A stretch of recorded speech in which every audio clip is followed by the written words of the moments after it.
Seigneur, vous allez les bienvenus encore sur Prophetic Soaking Frequency.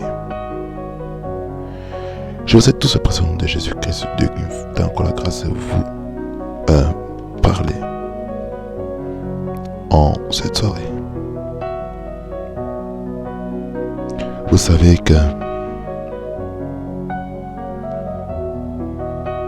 Dieu est bon en toutes les circonstances et il veut que nous ayons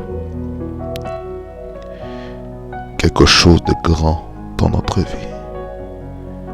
Ce que j'aimerais vous dire est ceci.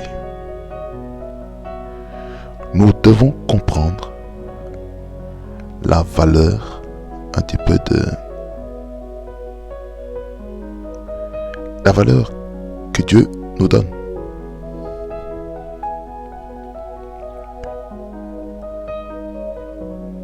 Ce soir,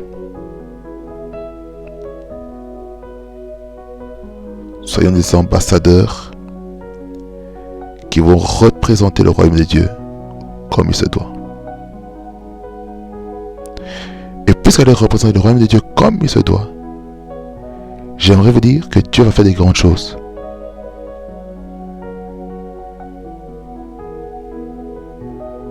Soyons des ambassadeurs qui vont prendre soin de leurs membres de famille. Prenons soin des membres de nos familles. Cela est très important, cela est très capital. Il ne faut pas seulement attendre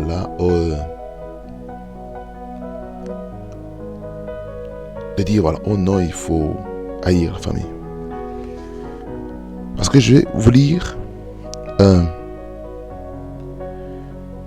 plusieurs versions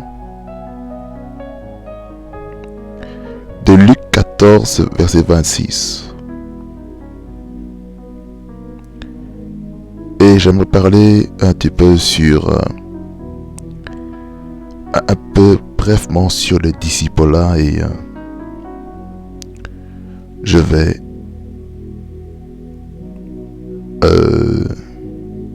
clôturer.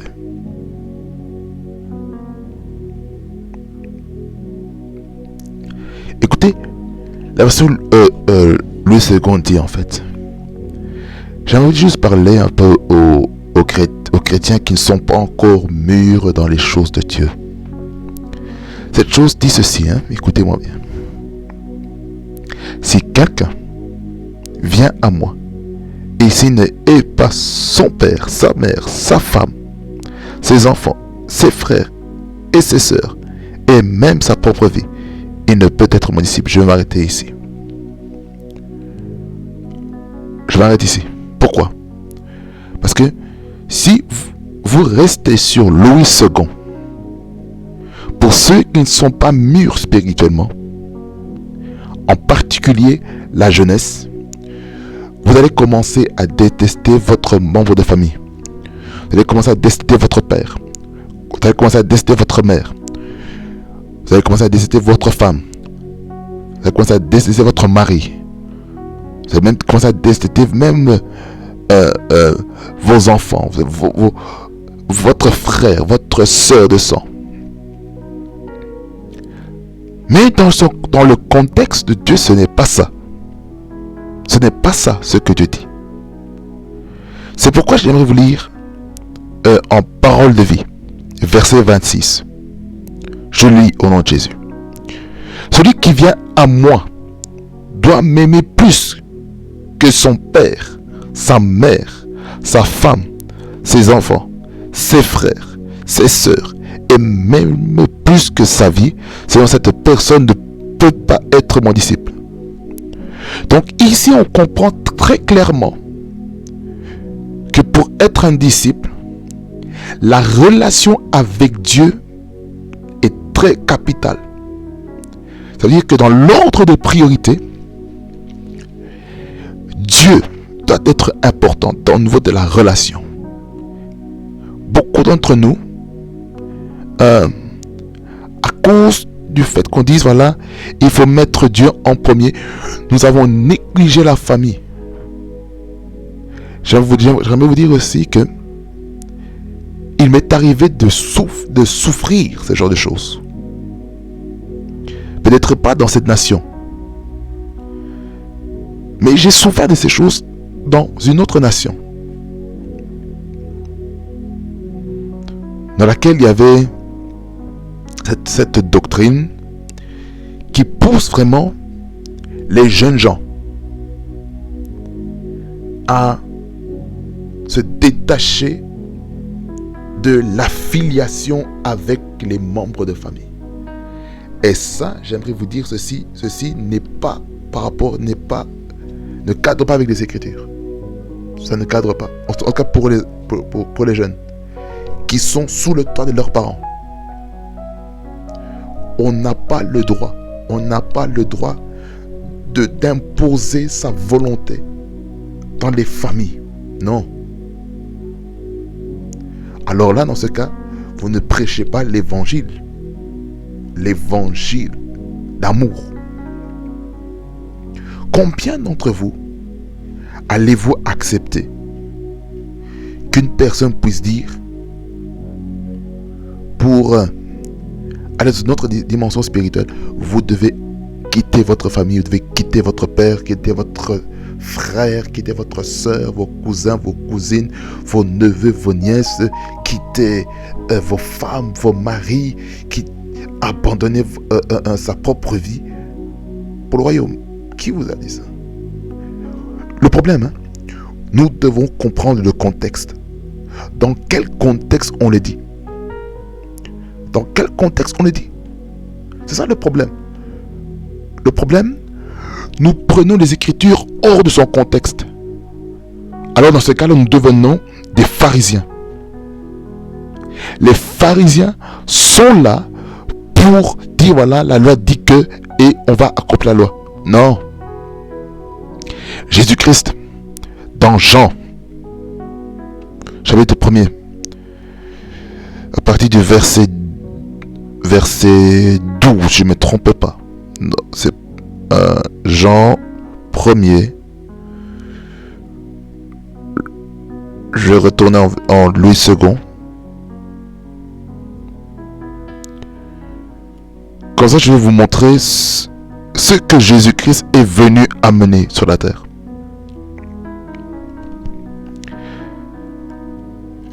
Parce que Jésus est venu avec la grâce et la vérité, mais Moïse est venu avec la loi. Jean 1, verset 17, il dit ceci: car la loi a été donnée par Moïse, la grâce et la vérité sont venues par Jésus-Christ. Qu'est-ce qu'on comprend par ça? On comprend par là que Jésus-Christ n'est pas là pour juger. Jésus-Christ, lorsqu'il est venu sur la terre, c'est pour réconcilier les hommes vers Dieu, vers son Père céleste, vers notre Père. Si on va maintenant dans Jean chapitre 20.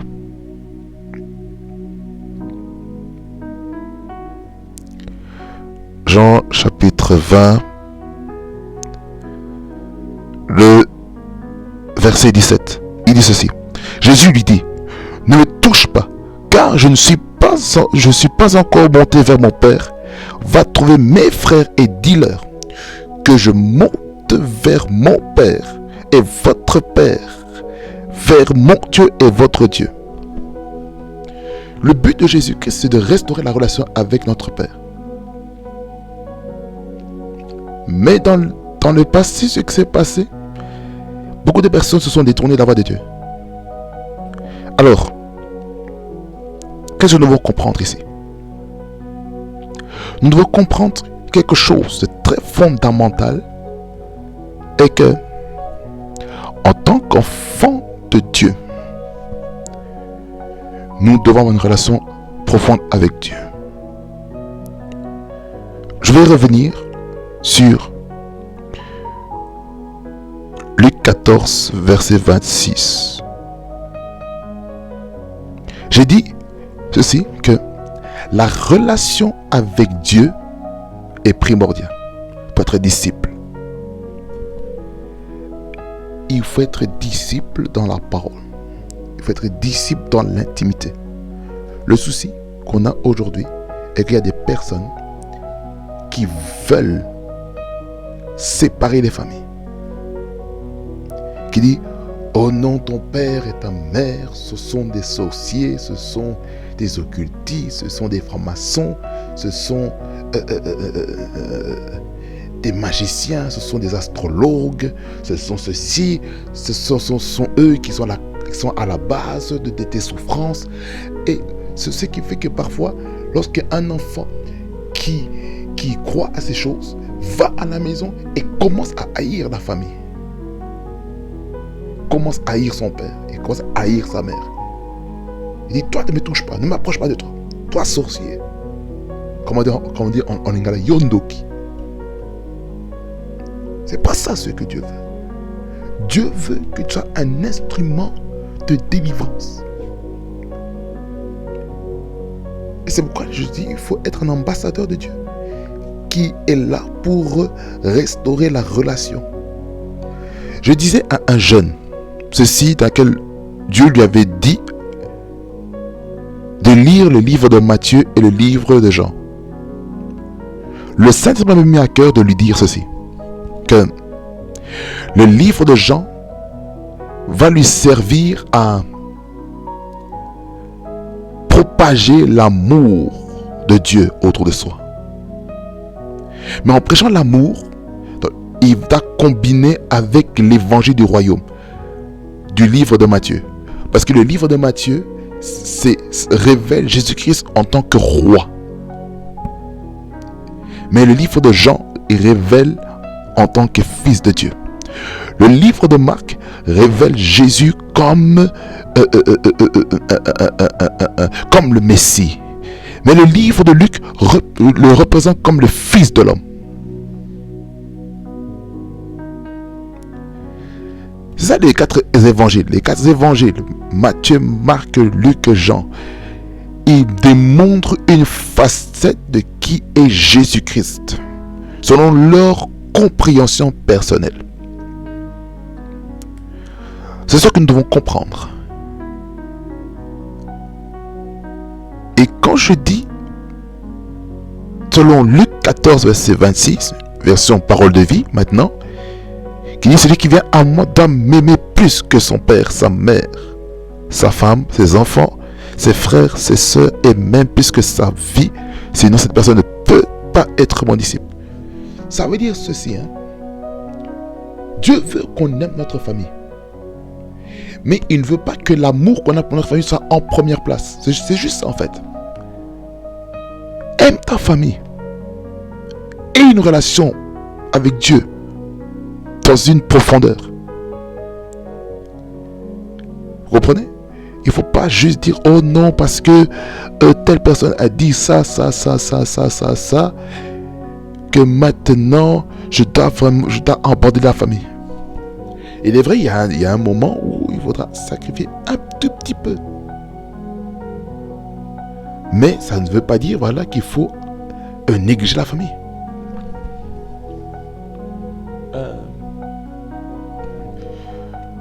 Je pense que c'est dans 1 Timothée.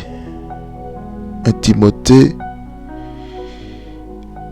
qui nous parle, je vais retourner en version Louis II, qui nous parle de prendre soin de sa famille.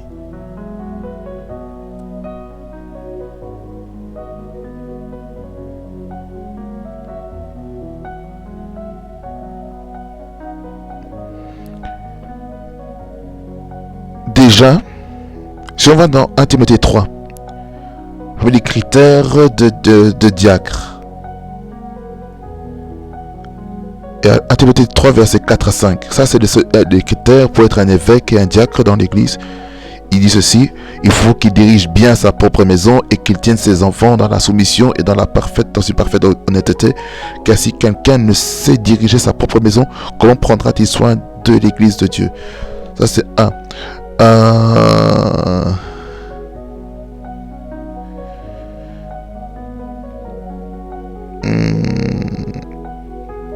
qu'il faut ce passage qui parle vraiment de la famille.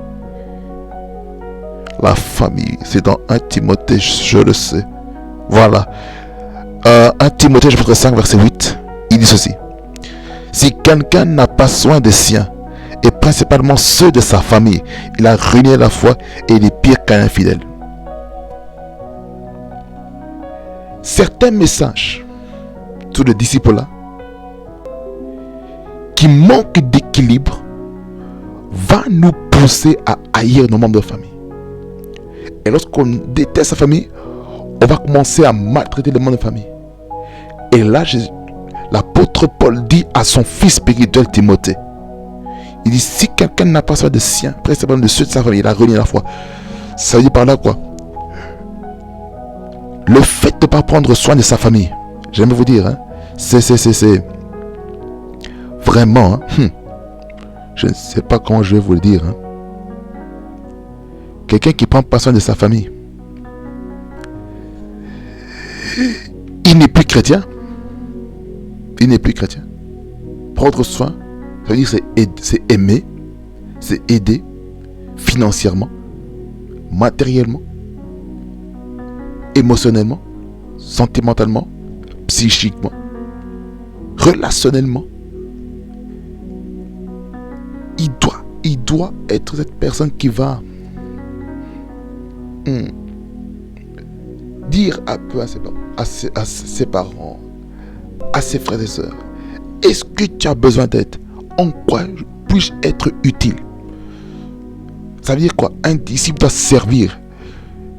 J'avais prêché un jour, c'était l'an dernier, sur le leadership de serviteur.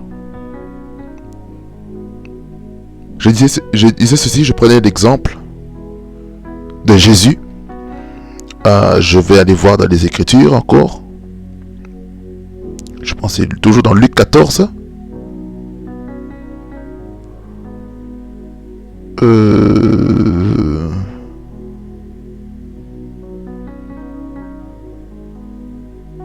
Qui parle de ça.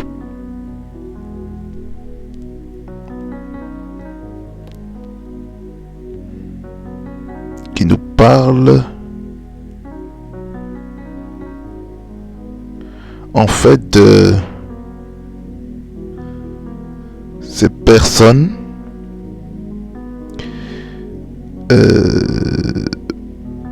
mais tout est-il que cette histoire en fait dit ceci, que celui qui veut être le plus grand dans le royaume de Dieu doit se faire plus petit.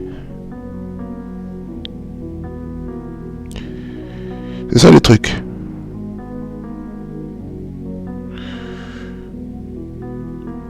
C'est ce que nous devons comprendre. Je vais essayer de le trouver, ce passage. Parce que c'est quelque chose de très très très capital. C'est très capital.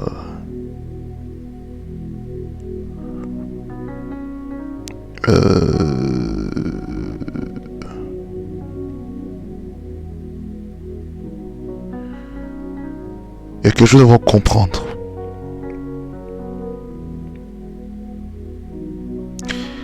Ok. Je commence à parler de Luc 22. Il dit ceci. Luc 22. Je vais commencer par la question que les apôtres ont posée en fait. Il dit ceci. Il se leva aussi parmi les apôtres, verset 24, puis je continue jusqu'au verset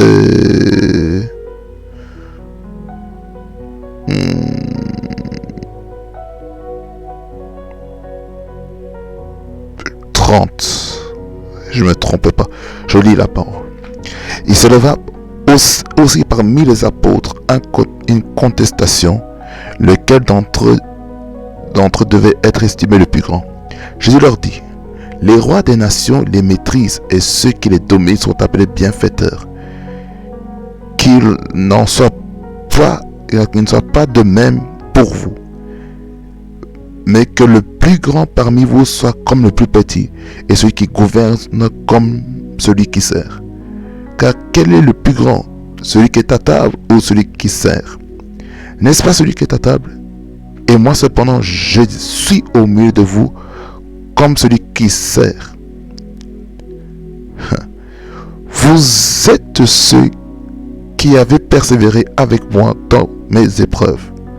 C'est pourquoi je dispose du royaume en votre faveur comme mon Père a disposé en ma faveur, avec que vous mangez et buviez à ma table dans mon royaume et que vous soyez assis sur des trônes pour juger les 12 tribus d'Israël. Ça veut dire ceci. Un leader rempli du Saint-Esprit doit avoir une attitude d'un serviteur.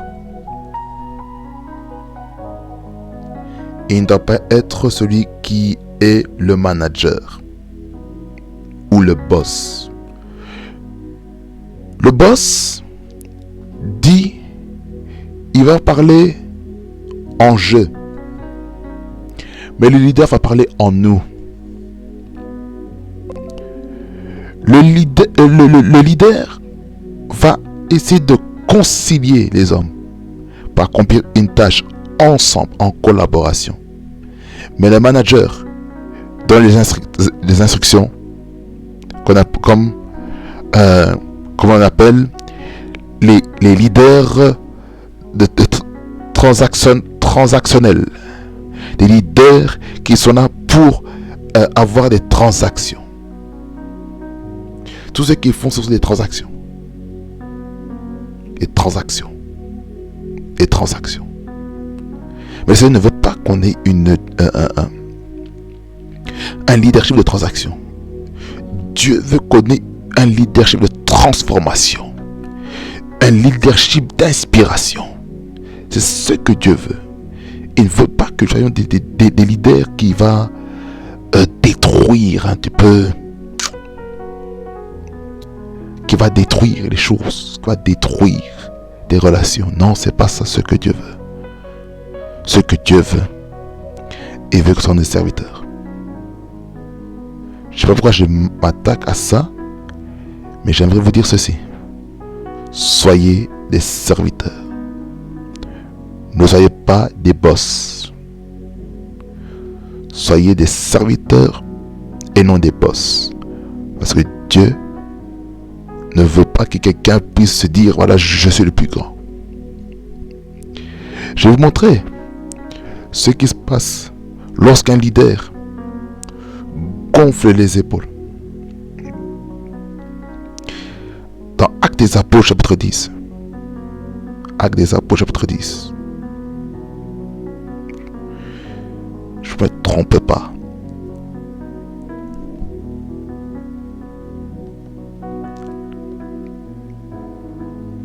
C'est pas le chapitre 10. Alors, c'est le chapitre 12. Chapitre 12. À partir du verset 20. Jusqu'au verset 23. La Bible dit ceci, écoutez-moi bien. J'aimerais parler maintenant aux leaders du monde. Je vais parler à toutes les personnes qui veulent s'accaparer des pouvoirs, qui veulent dire voilà au nom, qui veulent être des orgueilleux dans le pouvoir, que ce soit en politique, que ce soit dans les entreprises, que ce soit dans n'importe quel contexte. J'aimerais vous dire ceci. Écoutez ce que la Bible dit. Hérode avait des dispositions hostiles à l'égard des Tyriens et des Sidoniens. Mais ils vinrent le trouver d'un commun accord. Et après avoir gagné Blaste, son chambellan, ils sollicitèrent la paix parce que leur pays tirait sa subsistance de celui du roi. À un jour fixé, Hérode, revêtu de ses habits royaux et assis sur son trône, les harangua publiquement. Le peuple s'écria: voix d'un Dieu et non d'un homme. Au même instant, un ange du Seigneur le frappa parce qu'il n'avait pas donné gloire à Dieu et il expira, rongé de verre. Je continue aussi le verset 24 pour clôturer. Cependant, la parole de Dieu se répandait de plus en plus et le nombre des disciples augmentait. Vous voyez ce qui se passe lorsqu'une personne décide d'être un orgueilleux dans une position de pouvoir. L'orgueil, écoutez-moi bien, l'orgueil en politique va vous détruire, je vous assure. Je vous assure. Je parle maintenant sous Matidi Katasa, l'onction maintenant. Vous devez comprendre ceci. Nous devons faire attention avec l'orgueil en politique. Tous ceux qui ont les positions de pouvoir, d'autorité. L'orgueil va vous tuer, je vous dis la vérité. L'orgueil va vous disqualifier. La preuve, il y a eu une actualité dans un pays africain en RDC, dans laquelle il y avait une personnalité reconnue à cause de l'orgueil qu'il a manifesté. Qu'est-ce qui s'est passé? Vous savez ce qui s'est passé? Il a été condamné à 20 ans de travaux forcés. Pourquoi? À cause de quoi? De l'orgueil.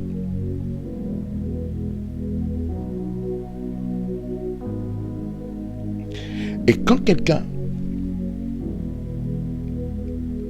est rempli d'orgueil, il attire des malédictions, il attire des problèmes. C'est ça que la Bible dit. Dieu résiste aux orgueilleux, mais il fait grâce aux humbles. Toute personne, écoutez-moi bien, qui est orgueilleux, d'une façon comme d'une autre, j'aimerais vous dire ceci, que l'orgueil est votre précipice vers la chute.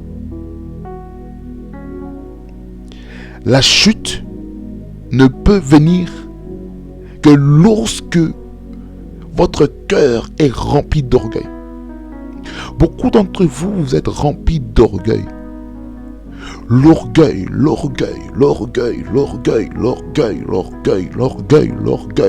veux dire, l'orgueil va vous tuer. L'orgueil va vous disqualifier. Je vous assure. L'orgueil va vous disqualifier. Je vous le dis encore une fois. L'orgueil va vous disqualifier d'une façon que vous n'allez jamais vous récupérer. Et c'est la raison pour laquelle certains d'entre vous, vous êtes dans des positions de leadership et vous ne pouvez pas rester en vie. Alors, j'aimerais vous dire ceci. Restez des leaders qui ont un impact et voyez ce que Dieu va faire dans votre vie. Soyez bénis.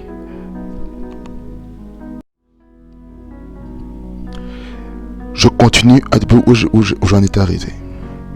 Il y a quelque chose que nous devons comprendre. Lorsque l'orgueil vient et percute le cœur, ça détruit quelque chose. L'orgueil. Nous devons faire très attention avec l'orgueil. Lorsque quelqu'un est orgueilleux à ce point, attendez-vous à recevoir comme un petit enfant disait, parce que c'est un enfant ou un adulte qui disait voilà, tu vois les retombées. Certains d'entre vous, vous vivez les retombées de votre orgueil, malheureusement. Le Seigneur ne veut pas que vous puissiez rester dans l'orgueil. L'orgueil, c'est pas bon. C'est pas bon du tout. C'est pas bon du tout. C'est pourquoi j'aimerais vous dire ceci, je vais clôturer par rapport juste au verset clé, verset de base que je t'aimerais dire, c'est Luc 14, verset 26, parole de vie, qui dit ceci. Celui qui vient à moi doit m'aimer plus que son père, sa mère, sa femme, ses enfants, ses frères et ses sœurs, et même plus que sa vie. Sinon, cette personne ne peut pas être mon disciple. Je vous ai dit tout à l'heure, pour être un disciple, la relation avec Dieu est très importante. Il doit être le plus important de toutes les relations que tu peux avoir. La relation avec Dieu doit être le plus important par rapport au mariage. La relation avec Dieu doit être plus importante que la relation avec la famille.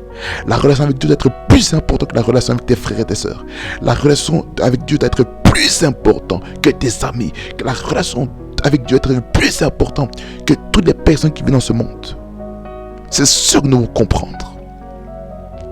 Et puisque vous devez comprendre, et puisque Dieu veut une relation profonde avec lui, et avec cette relation que tu as avec toi, il veut que tu puisses communiquer à ta famille. Le problème aujourd'hui, on se dit, voilà, je suis disciple, je n'écoute que mon pasteur, je n'écoute que mon prophète, je n'écoute que mon apôtre, je n'écoute que mon évangéliste, je n'écoute que mon docteur, le docteur ou enseignant, je n'écoute que le berger, je n'écoute que le diacre, je n'écoute que la diaconesse, je n'écoute que les responsables du ministère, je n'écoute que les aînés et je n'écoute pas ma famille. Grossière erreur. Grossière erreur. Grossière erreur. Je vous dis la vérité. C'est une grossière erreur. Pourquoi je me force de dire ça? Parce que je sais c'est quoi. Je sais c'est quoi. Je sais ces choses. Là où est-ce qu'on dit, voilà, tu es disciple, tu es le fils d'un tel ministère, voilà, et que tu dois manquer de respect à ta famille, tu dis voilà, tu dois être là à toutes les réunions, tu dois être là, tu dois. Écoutez-moi bien. Et comprenez, je suis en train de dire ici maintenant. Là, je veux dire maintenant, c'est très capital. L'église est une institution volontaire. Jésus n'a jamais forcé quelqu'un. Si vous regardez toutes les Écritures, vous n'avez jamais vu Jésus-Christ forcer quelqu'un à aller dans la maison de Dieu. Jamais. Il te laisse le libre arbitre. Il te laisse le choix. De la même manière, Jésus, dans Deutéronome 28 ou 30, je ne me trompe pas, on va aller dans les Écritures. Parce que tout ce que je vais te dire doit être basé sur les Écritures. Qui parle, je vous ai donné le choix entre la vie et la mort.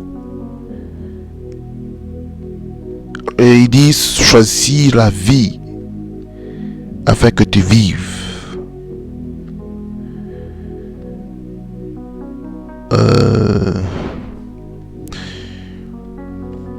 Il faut que j'ai dans Louis II.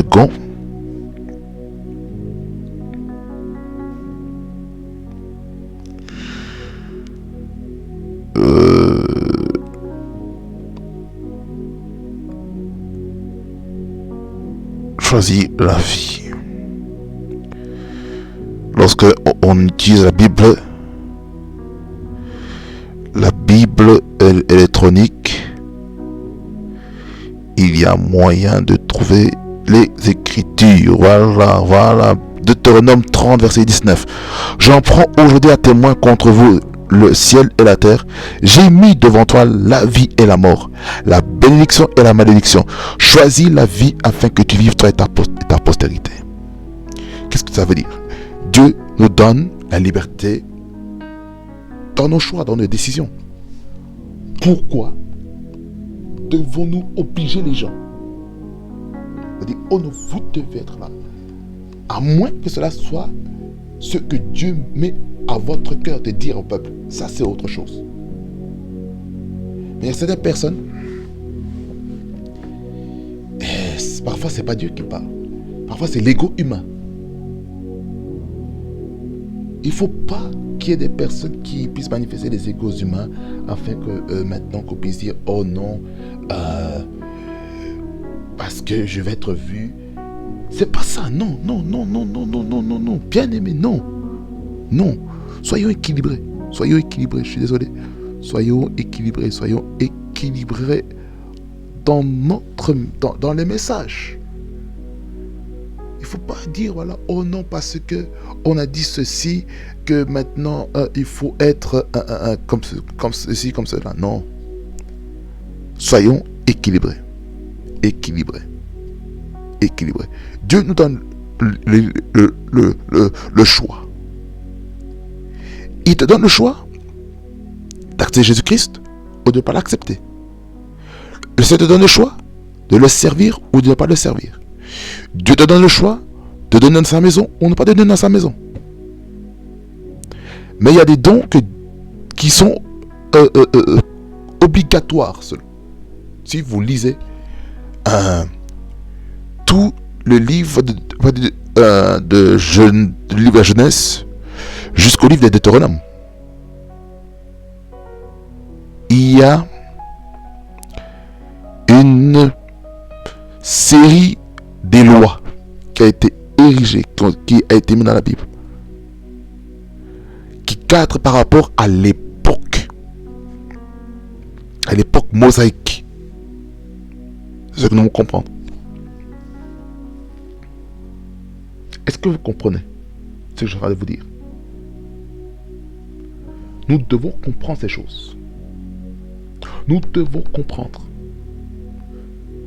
Parce que aujourd'hui, lorsqu'on force les gens, ça frustre. Ça frustre.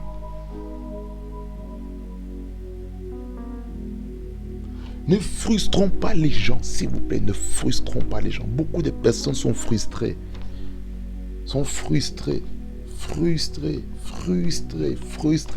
Frustration. Amène la haine, amène la colère, amène des rivalités, amène maintenant des conflits, que ce soit dans l'assemblée locale, que ce soit dans les petits groupes, que ce soit dans les départements des églises, que ce soit même dans des familles, que ce soit dans la société, lorsqu'on force quelqu'un à faire quelque chose qu'il ne veut pas faire. C'est un problème. C'est un très très grand problème. C'est ce que nous devons comprendre. Le truc, nous devons comprendre. Ne forçons pas les gens, mais enseignons-les. Donnons-les les outils nécessaires afin qu'ils puissent aller dans la dimension où le leader va. C'est ce que j'aimerais vous dire juste ce soir. La relation avec Dieu est très importante. C'est ce que j'avais à vous dire en cette soirée. Alors, bien-aimés, que le Seigneur vous bénisse abondamment et qu'il vous fasse beaucoup de bien. Ne soyez pas ce genre de personnes qui vont essayer de déstabiliser qui que ce soit. Soyez des personnes qui vont amener un changement.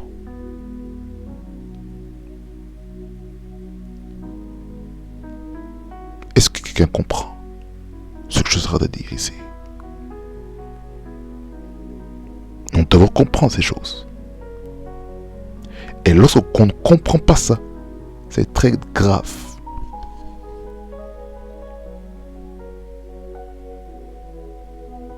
C'est très grave.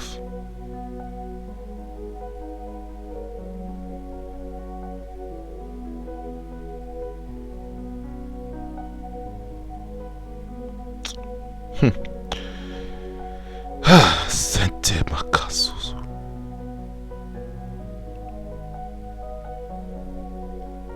Pestopak. Osto parete osto pash te kito parete suveti.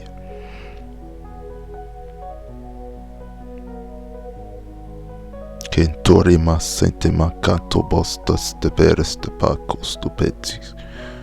Fatis tu petus ocupates. Père, je prie maintenant pour toutes ces personnes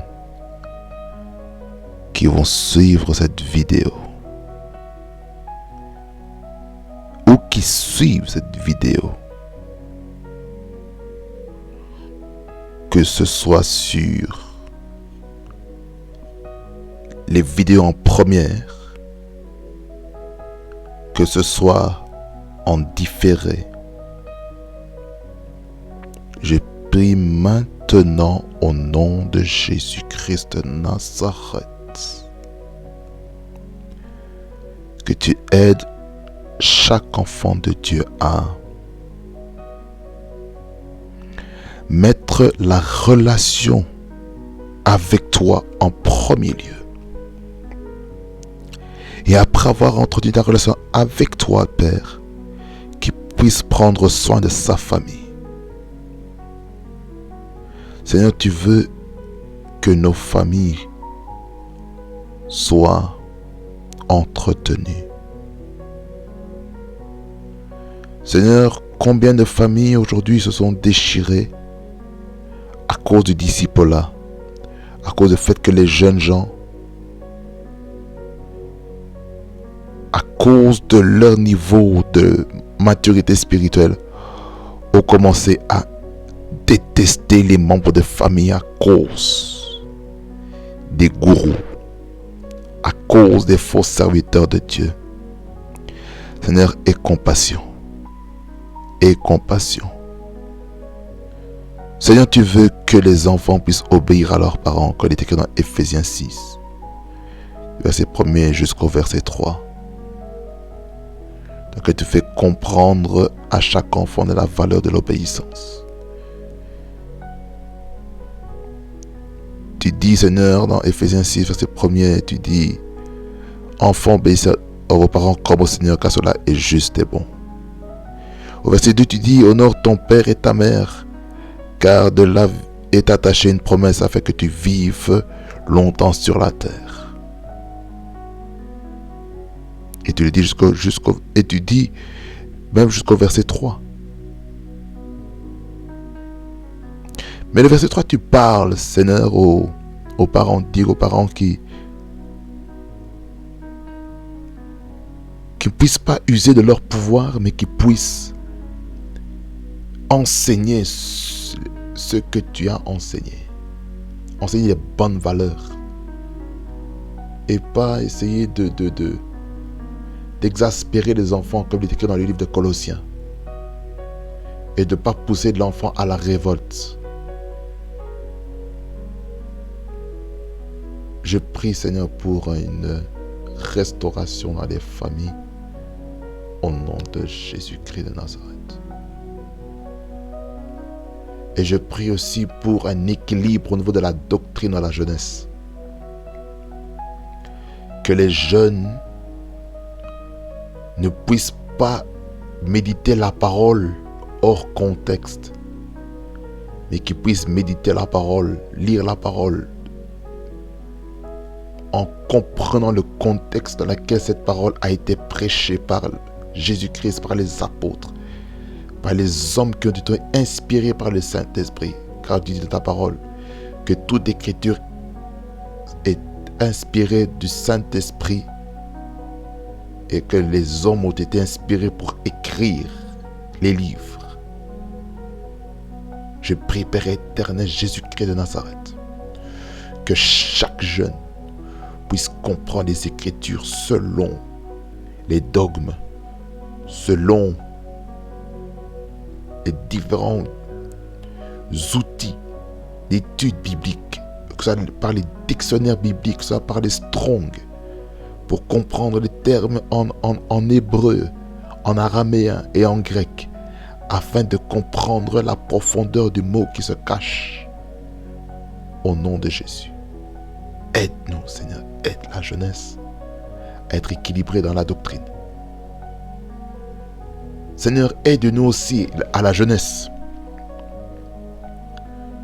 de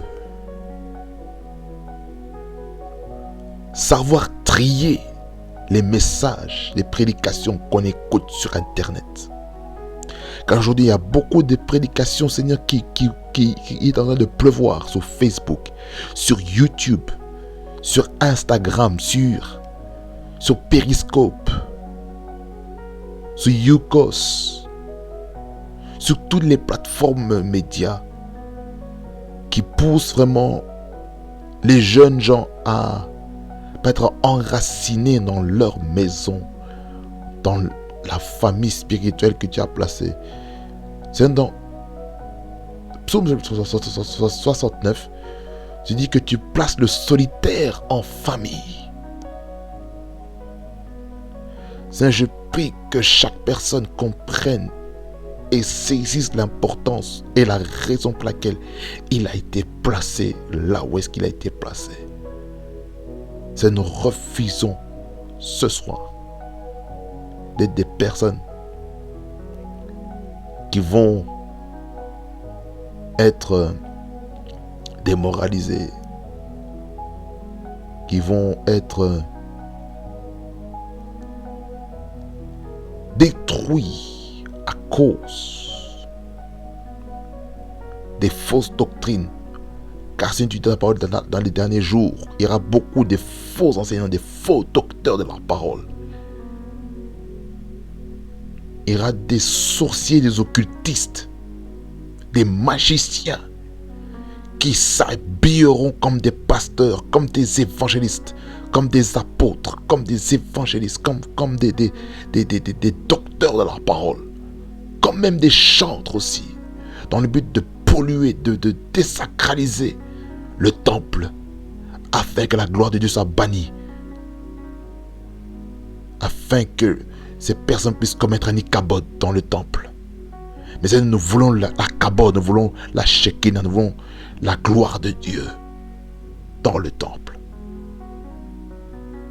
Nous refusons, Seigneur, qu'il y ait des infiltrations démoniaques, sataniques et maléfiques, seul avec des corps des prédicateurs qui sont là pour souiller les gens.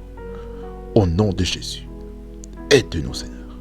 Aide-nous à être équilibrés, à comprendre ce que nous devons faire. Au nom de Jésus. Au nom de Jésus. Je prie réellement, Seigneur, que la jeunesse se lève afin qu'ils puissent comprendre sa valeur.